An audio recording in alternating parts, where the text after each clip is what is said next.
We're here talking to the winner of MasterChef UK 2014, Ping Coombes. Hi Ping, how do you feel about winning? It has been a week and a bit since I won, and but I've known it since January, so I have some time to have it sunk in. But the enormity of it hasn't really struck me yet, and how big this is, and how much people, the kindness I've received here is enormous, and the support I have from home as well in Malaysia has been great. My families are thrilled. I'm ecstatic. I'm just really glad that I'm able to bring Malaysian food to the attention in the UK, and also, showcase what I love eating and what I love cooking. And I think a lot of Malaysians, like judging from the reactions that people had to your winning over here, you've been so I think people like over the moon. They're like really delighted about you winning, especially because you won with Malaysian dishes. It's something that I love to eat. Like, I've wanted to, when I went into the show, I say to myself that I want to showcase the food that I love and the food that I grow up with. So it is who I am, and it is embedded in me. I've learned a lot of cuisines and I love different type of cooking, but Malaysian food is truly what I grow up with. It's my identity as such. So to be able to showcase that on MasterChef and for the judges to love it, I'm really proud of that, and I'm so glad that people at home like it as well. My husband, although he's English, absolutely loves Malaysia, and every year we try to travel back to Malaysia just to find ideas and also inspiration. The more he stays with my family, the more he gets introduced to that. So, for him, he also knows the flavor, so he's also my biggest critic. He would say, this is not right, this is how I like it, this is, how I think you should do it better, because he's a keen cook as well. And most importantly, he's a punter, he eats, he's my customer, as it were. So he's able to give me honest feedback, so that's important. I don't think it will work as well if I have someone who doesn't enjoy the food. That will make it a little bit more difficult. But my husband loves Malaysian food. He couldn't get enough. I've been very lucky to be exposed to a lot of cuisines and lots of types of cuisines in England.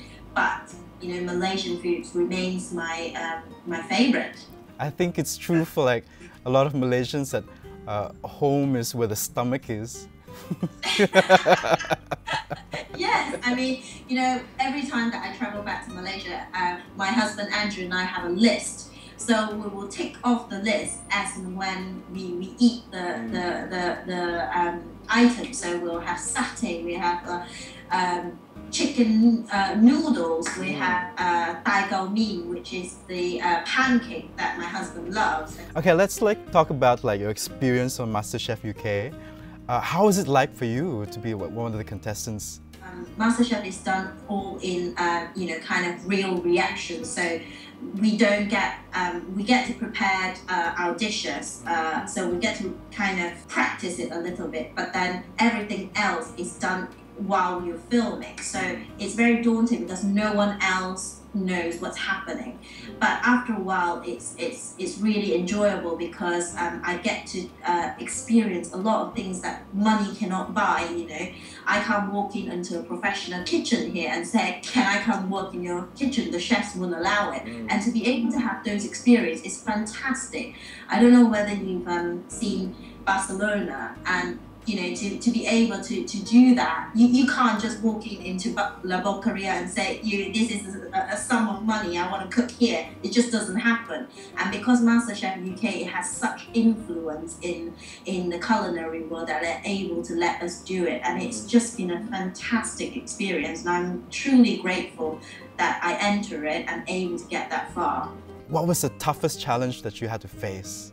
The one that I probably didn't fare as well is where we had to do the chicken dish. I mean, the dish that I did was something using the limited ingredients that I have to create chicken rice that you and I are so familiar with.